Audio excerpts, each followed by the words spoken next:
여러분, 부활을 믿지 않으면 어떻게 되나요? 우리가 부활을 믿지 않으면 어떻게 됩니까? 이 세상이 전부라는 뜻이 됩니다. 그죠? 그럼 이 세상에서 제일 불쌍한 사람은 누가 되는 겁니까? 바로 나 자신이 되는 것입니다. 우리가 되죠. 왜 그렇죠? 세상을 살면서 우리가 손해를 봅니까? 안 봅니까? 손해를 보게 됩니다. 고생을 해요? 안 해요? 고생을 하게 돼요. 그리고 자녀를 키우더라도 우리는 희생을 합니다. 그죠? 손해도 보고 희생도 하고 또한 억울한 일을 당하기도 해요. 내가 한 것도 아닌데 나는 하고 싶지도 않았는데 책임을 나한테 묻는단 말이죠. 억울해요. 그리고 좋은 아이디어가 떠올라서 그냥 말했을 뿐인데 그걸 나보고 하래요 또. 나 할 일도 많은데 그냥 말 한마디 했을 뿐인데 억울한 일을 당하게 되는 겁니다. 더 큰 일을 맡게 되는 거예요. 지금 내가 하고 있는 거, 지금 내가 감당하고 있는 거 이것도 내가 버거워 죽겠는데 더 큰 것까지 말 한마디 했을 뿐인데 도와주려고 말 한마디 했을 뿐인데 그죠? 그런 일을 당하면서도 우리가 성경 말씀대로 살려고 하는 이유가 뭡니까? 교회 다니는 이유가 뭐죠? 나중에 하나님께 상 받고 하늘의 상을 받고 칭찬도 받고 그죠? 또 천국도 누리고 하나님의 놀라우신 영광스러운 은혜도 경험하고 맞습니까? 학생들이 참고 견디면서 공부하는 이유가 뭐예요? 인내하면서 절제하면서 공부하는 이유가 뭡니까? 고3 시절을 그렇게 보내는 이유가 뭐죠? 만나고 싶은 사람 안 만나고 먹고 싶은 거 안 먹고 보고 싶은 거 안 보고 오로지 공부에만 몰두하는 이유가 뭐예요? 시험 잘 치려고 하는 거 아닙니까? 그죠? 절제하면서 공부하는 이유는 직장인들은 뭡니까? 그렇게 고생하면서 돈 모으고 저축하는 이유가 뭡니까? 네? 시험 잘 치고 시험 잘 쳐서 좋은 학교 가고 좋은 집에 살고 편하게 살려고 고생하는 거 아니에요? 근데 고생을 했는데 절제를 했는데 보상이 없다. 이것만큼 허무한 일이 어디 있습니까? 그만큼 고생을 하고 그만큼 절제를 하고 그만큼 수고를 했는데도 불구하고 아무런 보상이 없는 거예요. 이 진짜 불쌍한 겁니다. 이게 진짜.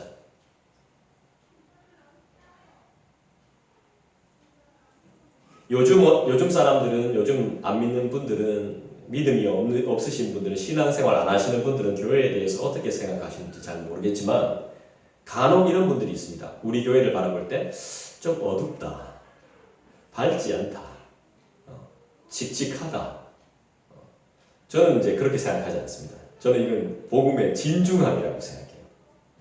좀 약간 어두운 면이 있더라도 막 그렇게 밝게 막 뭔가를 하지 않더라도 소란스럽고 요란하게 하지 않더라도 저는 진중함이라고 생각해요.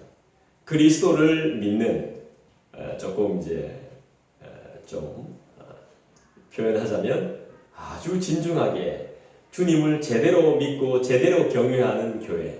그런 교회는 조금 어두워 보일지라도 그게 어두움이 아닙니다. 하나님을 제대로 경외하고 제대로 믿고 싶어하고 제대로 신앙생활하고 싶어하는 나름대로의 몸부림인 것이죠. 교회가 좀 무거워 보일 수 있습니다. 좀 어두워 보일 수 있어요. 근데 그게 무겁고 어둡고 우울한 게 아닙니다. 절대로 그런 게 아니에요. 말씀을 통해서 그 안에서 어떤 변화가 일어나는지 모르는 겁니다. 여러분 말씀을 쓰시면서 말씀을 읽으시면서 예배 때 우리가 말씀을 들으면서 이 말씀 가운데도 한 8절, 한 10절 이 가운데 말씀 중에도 여러분들이 생각 없이 그냥 읽으셨다면 피곤해서 이 글씨 보는 것조차 피곤해가지고 그냥 읽으셨다면 아무것도 돌아오지 않겠죠. 그렇지만 여러분들이 이 순간이라도 집중해서 읽었다면 한 절이라도 여러분들에게 마음에 와닿는 구절이 있다니까요. 나를 스치고 지나가는 고백이 생긴단 말입니다. 내가 제대로 집중해서 읽었다면. 이거 보십시오. 모든 사람이 삶을 얻으리라. 죽은 것 같지만 삶을 얻으리라. 모든 권세와 능력을 멸하신다. 차례대로 된다. 순서가 있다. 모든 일에는. 한 번에 탁 되지 않는다. 우리가 밥을 한 끼 먹으려고 해도 어떻게 해야 됩니까? 나가서 돈 벌어야 되잖아요.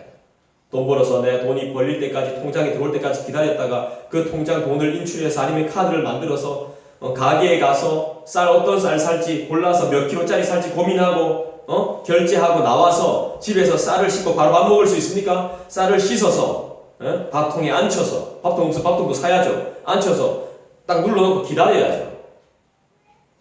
그런 과정과 차이가 있단 말입니다. 순서가 다 있죠. 그런 뜻은 아니지만 오늘 이 말씀이 모든 것은 순리가 있고 순서가 있고 차례가 있는 것처럼 변화 안 되는 것 같죠?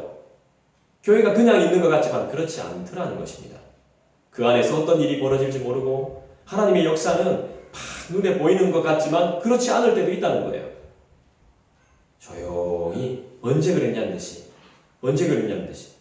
조그만 비에 흔내리는 비에 내 옷이 젖는 걸 모르는 것처럼 자연스럽게 언제 그랬냐는 듯이 변화되는 그런 놀라움. 그리고 변화된 사람들은 내가 변화됐다고 말 안 합니다. 자기가 변화된지도 잘 몰라요. 남들이 이야기해 주는 거예요. 당신은 좀 변화된 것 같아요. 그런가요? 변화된 게 좀 없는 것 같은데 저는 잘 모르겠는데 변화된 사람들은 자기도 그렇게 느끼지 못하는 거죠. 남들이 딱 알아요. 남들이. 기도하는 사람이요. 남들이 압니다. 내가 기도한다고 말 안 해도 남들이 다 알아요. 뭔가 다르거든. 뭔가 달라요.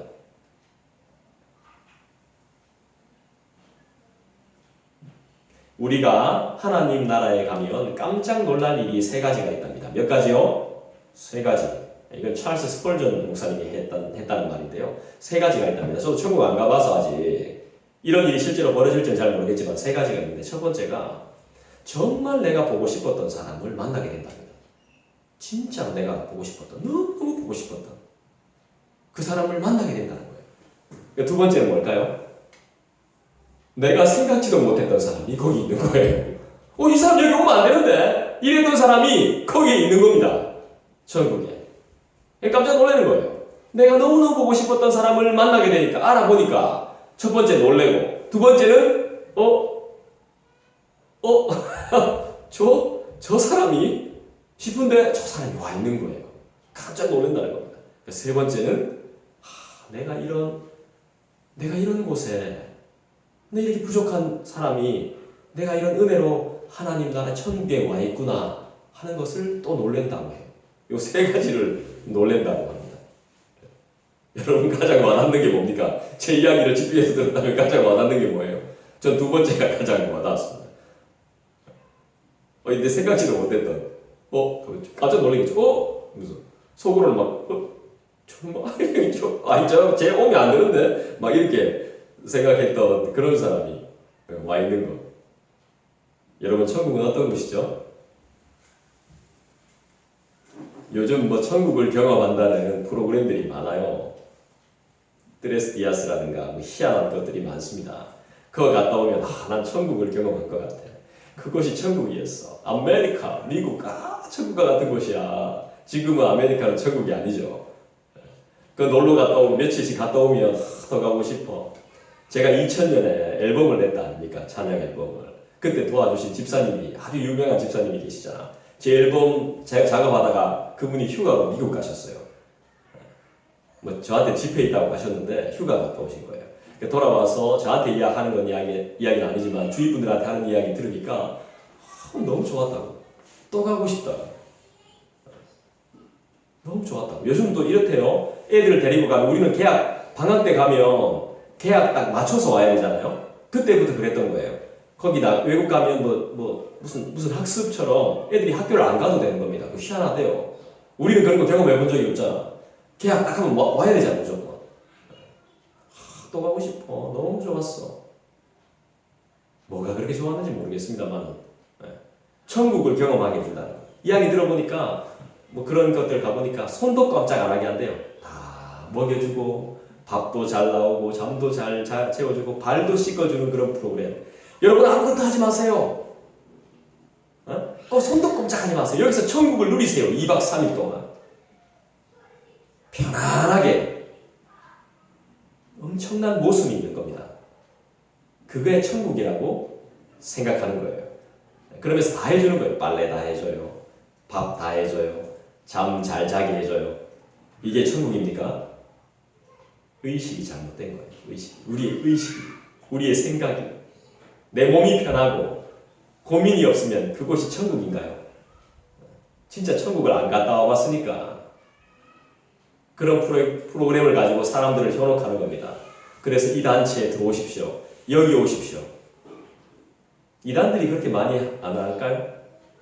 우리가 경험해 본 적이 없으니까 그게 최고죠.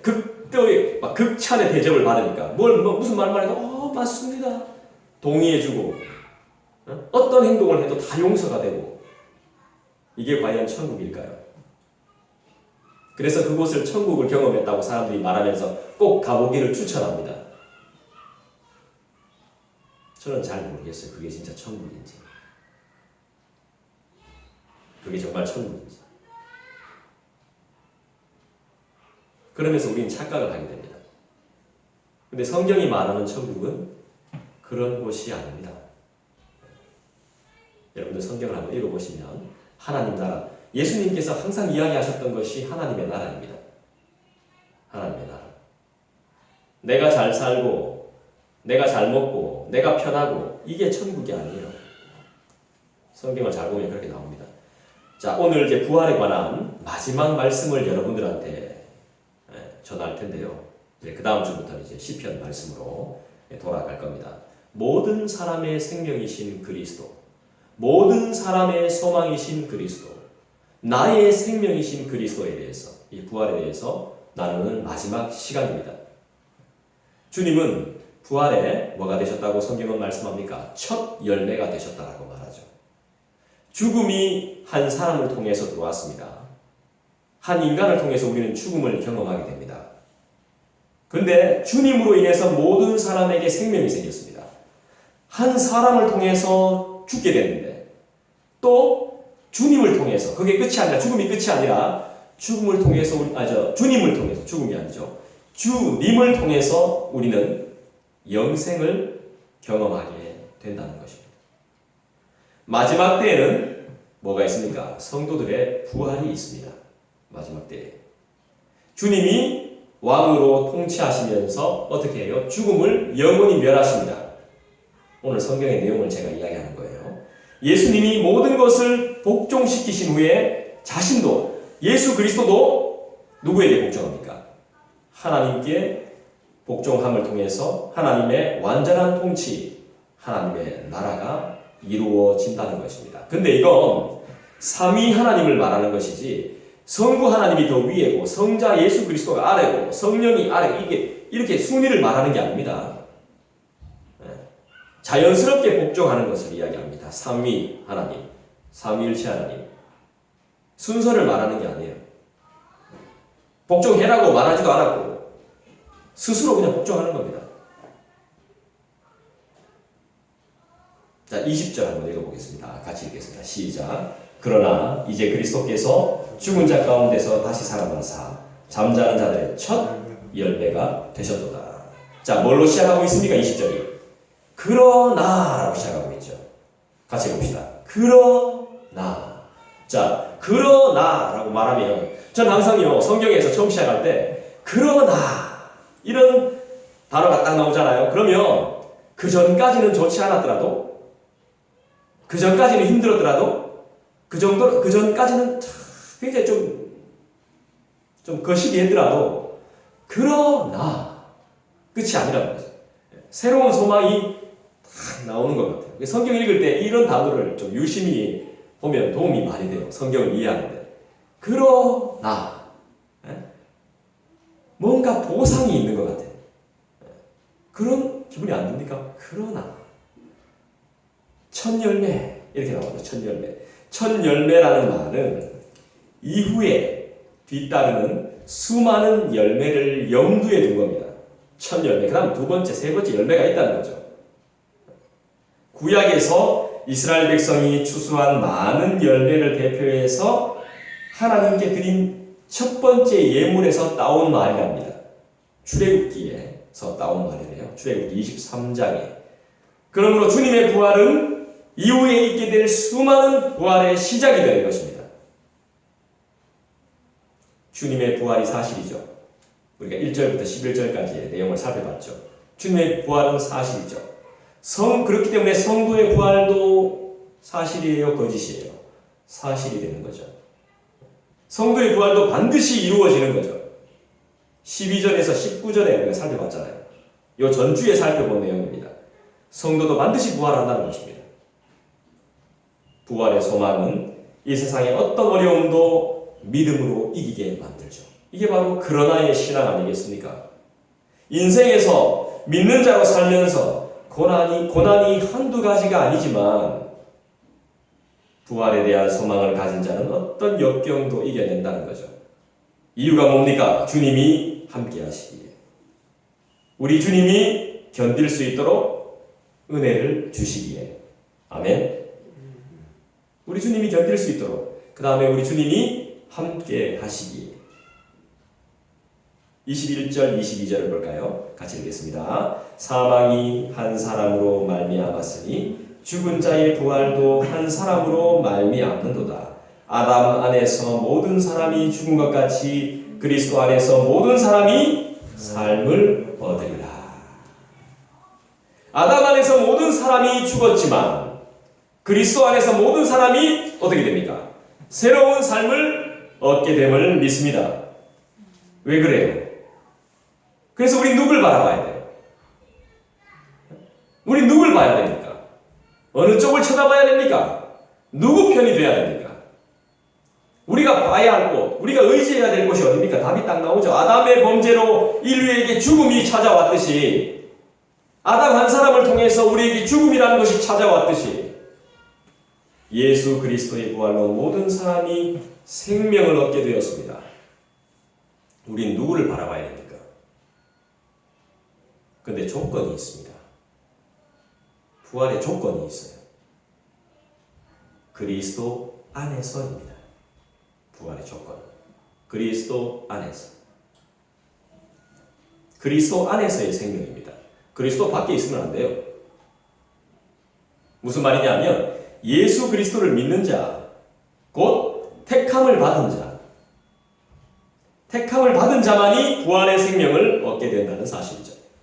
택정함을 입은 자, 그죠? 그리스도 안에서만 생명이 있으며 그 어떤 이름으로도 구원받을 수 없음을 우리가 기억해야 되는 것입니다. 죄의 삭은 뭐예요? 사망이죠.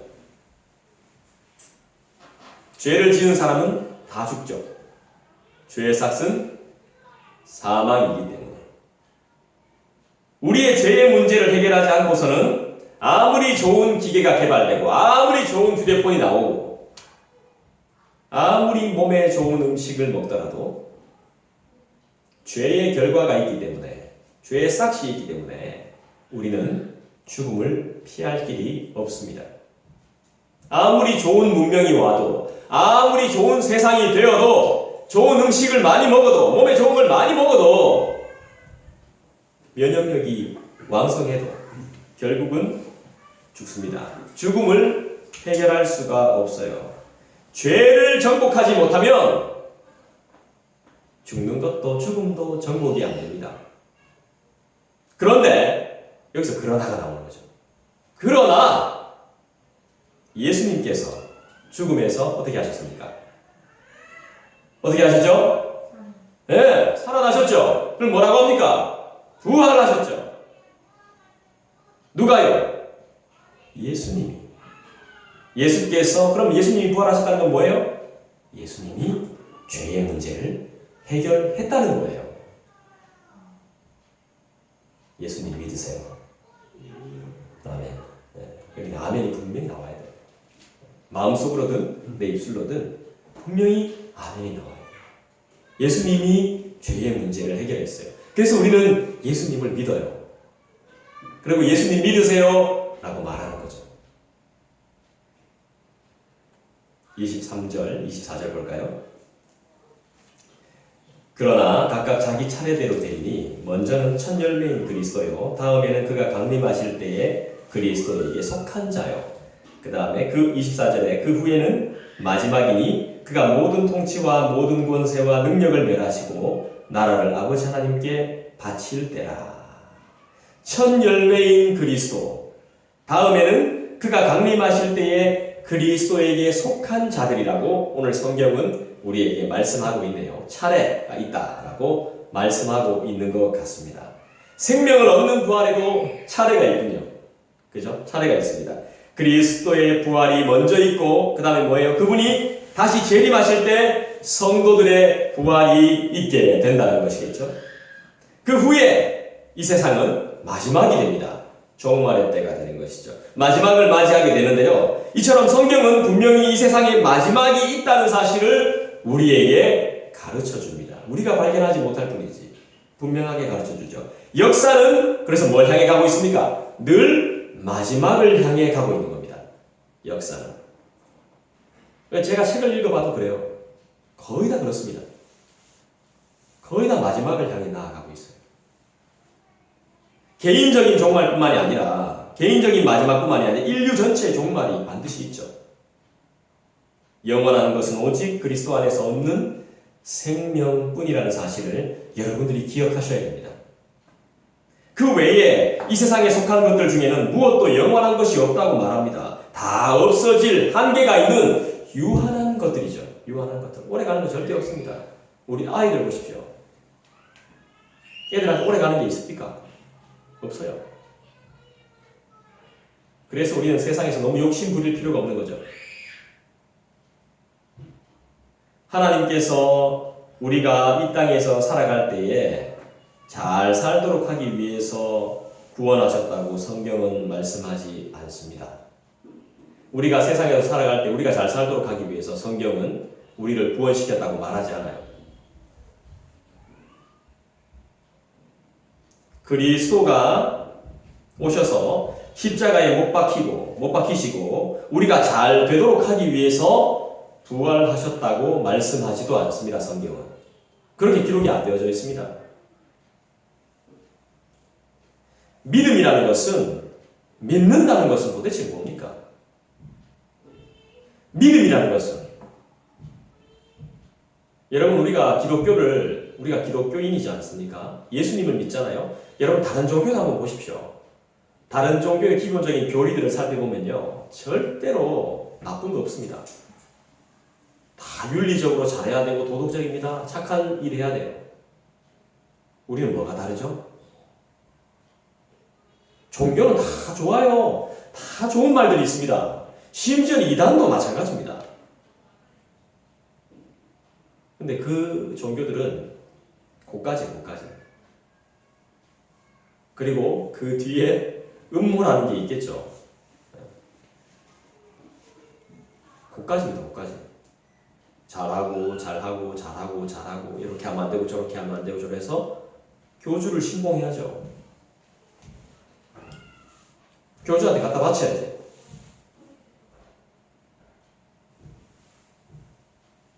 그래야 잘 되는 거잖아요.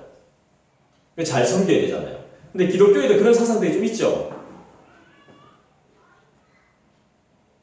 저는 사실 아무것도 아닌데 목사님이 기도하면 막 다 더 잘 되고 막 그런 거 없는데 물론 이제 기도 좀 많이 하겠지. 좀 많이 좀 신경 써야죠. 뭔가 잘못된 게 있단 말입니다. 뭔가 다 좋은데 다 표면적으로 다 좋은데 그 내부에 들어가면 말 안 해도 여러분들이 잘 아실 겁니다. 믿음이라는 게 뭡니까? 믿는다는 게 뭐예요? 땅에서 잘 사는 거? 이 땅에서? 믿음이라는 것은 이 땅에서 내가 잘 사는 것보다 세상에 가득한 모든 의심들, 세상에 가득한 모든 죄악들, 이런 모든 세력들, 그 다음에 죽음, 이런 것들을 다 몰아내고 어둠의 세력들, 죽음의 세력들, 그런 어둠의 모든 그림자들을 다 몰아내고 모든 의심들을 다 몰아내고 하나님께서 우리로 하여금 영원한 생명을 가지고 영원히 살게 하시려는 비전, 죄악을 다 몰아내고 영원히 사는 비전, 이 비전을 성경을 통해서 우리는 볼 수 있어야 되는 거죠. 나 하나 잘 되는 걸로 복음을 말해서는 안 됩니다. 나 하나 잘 되는 걸로 복을 이야기해서는 안 돼요. 그렇게 축소시키지 마십시오. 하나님의 역사는 그렇게 작지 않습니다. 저는 그래서 지금도 힘들지만 소망이 있습니다. 여러분들을 보면서 하나님을 잘 믿고 계시는 여러분들을 보면서도 소망이 있고 잘 섬기시는 여러분들을 보면서도 소망이 있고 더 변화되실 것이라는 걸 가지고 저는 소망이 있습니다. 지금 기도하는 대로 바로 이루어지지 않았습니다. 저는 제가 기도해오는 것들로. 하지만 소망이 있다고요. 부활의 소망을 가지고 있기 때문에.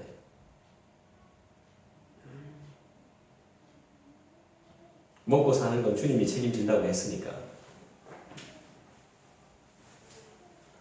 이런 말씀 하시대요. 저는 고생하는 게 싫어서 아유 좀 힘들게 하지 마세요 하니까 이거 뭐 몸뚱아리 뭐 이제 다 썩어 다 없어질 건데 뭐 아껴봐야 뭐 하냐고. 근데 그 말이 사실 좀 은혜가 됩니다. 저한테는.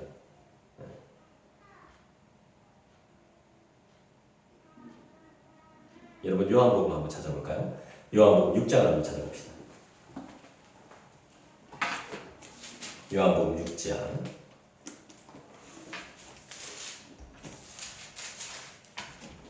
이 말씀을 우리가 위로받으면서 살아야 되지 않겠나 싶어요. 이 말씀을 붙들고 우리가 살아야 되거든요.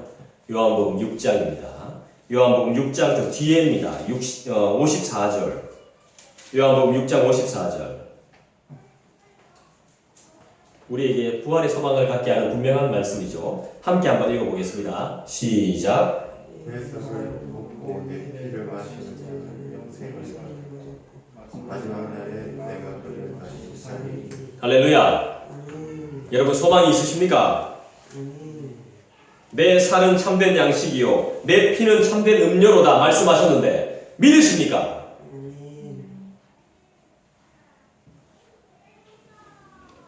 25절, 26절 다시 고린도전서로 돌아와서 15장 돌아와서 고린도전서 15장 25절, 26절 한번 보십시다. 같이 읽겠습니다. 시작. 그가 모든 원수를 그 발 아래에 둘 때까지 반드시 왕노릇 하시리니 맨 나중에 멸망받을 원수는 사망이니라. 원수, 우리의 원수가 누굽니까? 이 원수, 이 누굽니까 도대체? 원수는 뭐예요? 우리의 원수 진짜 원수가 누굽니까? 사탄과 마귀와 그로 말미암은 모든 악한 세력들을 의미하는 것이죠. 이 25절과 26절에 동일하게 등장하는 단어가 원수인데 그것도 25절에는 모든 원수를 그의 발 아래 복종하게. 우리가 원수 갚을 필요가 없는 거죠. 우리가 원수를 대적할 수 없는 거죠. 농사 짓는 사람들이 가장 짜증나고 힘들 때가 막 그 뭡니까? 진딧물이라 하나 그 뭐라 합니까 그거? 약 칠 수도 없고 진짜 시커먼 막 이렇게 집 앞에 이렇게 터에 이렇게 조그만한 이렇게 만들어 가지고 미니 농장 같은 거 만들어서 막 뭐 해먹으려고 막 하면 꼭 그런 뭐라 그러죠 이거? 생기는 거 벌레들 이 깻잎이나 이런 데 막 생기는 거 있잖아요. 그거 뭐라 합니까? 네 참. 이렇게 그런 거지. 농약 쳐야 되는 것들. 농약 칠 수도 내가 먹을 거니까 농약 칠 수도 없고 해충들 이런 거 생길 때 정말 때려잡아 죽이고 싶다고 합니다. 근데 그 때려잡아 죽일 수가 있어요? 없지. 죽일 수 있는 것들이 아니잖아요. 그 진딧물 같은 거는. 우리 원수가 실제로 있어도 우리가 해칠 수 없는 사탄과 마귀의 그 어둠의 세력들을 주님 의지하면 되는 거 아닙니까? 주님이 다 갚아주신다고 했고 주님이 제어해 주신다고 했고 주님이 무찔러 주신다고 했고 그의 발 아래 우리 주님이 왕이시니까 그의 발 아래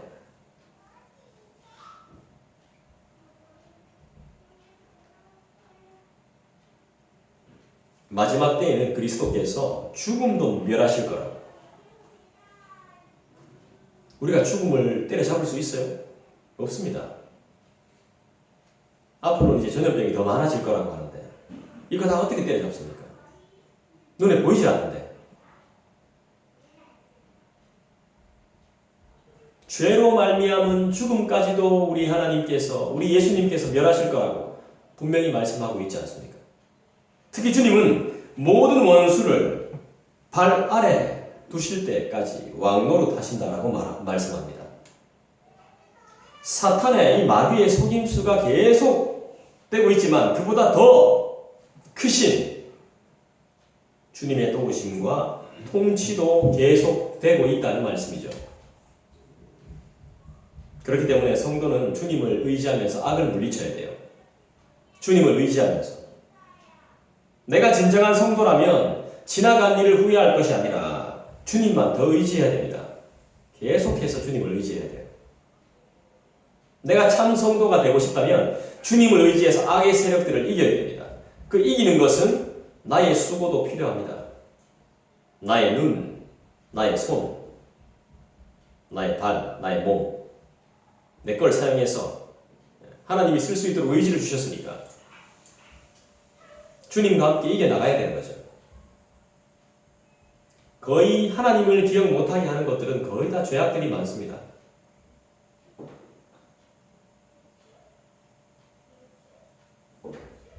(27절) (28절) 볼까요? 만물을 그의 발 아래에 두셨다 하셨으니 만물을 아래에 둔다 말씀하실 때 만물을 그의 아래에 두시니가 그 중에 들지 아니한 것이 분명하도다. 만물을 그에게 복종하게 하실 때에는 아들 자신도 그때에 만물을 자기에게 복종하게 하신 이에게 복종하게 되리니 이는 하나님이 만유의 주로서 만유 안에 계시려 하심이라. 하나님은 어떤 분이십니까?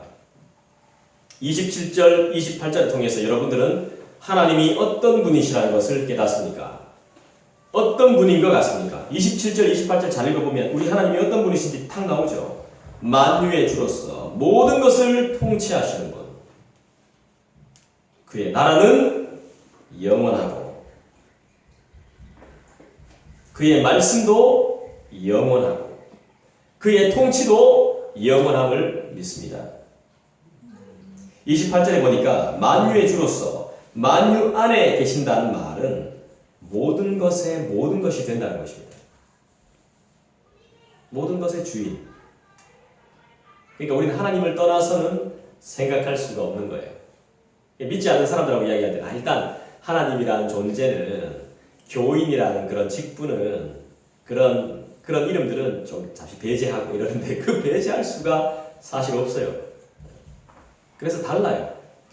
대화가 안 되는 경우도 많아요. 그래서 내가 믿음을 가질수록 세상 친구들하고 좀 멀어져요. 관계도 잘 안 되고. 제가 신앙을 딱 갖고 나니까 제 친구랑 제가 이야기를 딱 했는데 대화 안 되는 게 딱 있더라고요. 저도 욕을 굉장히 잘하는 편이거든요. 욕을 하면 굉장히 잘합니다. 근데 저보다 욕을 더 잘하는 거예요. 그냥 욕으로 시작해서 욕을 끝나는 거예요. 안 믿는 사람들하고 대화해보니까 처음에는 그게 너무 적응이 안 되는 거예요.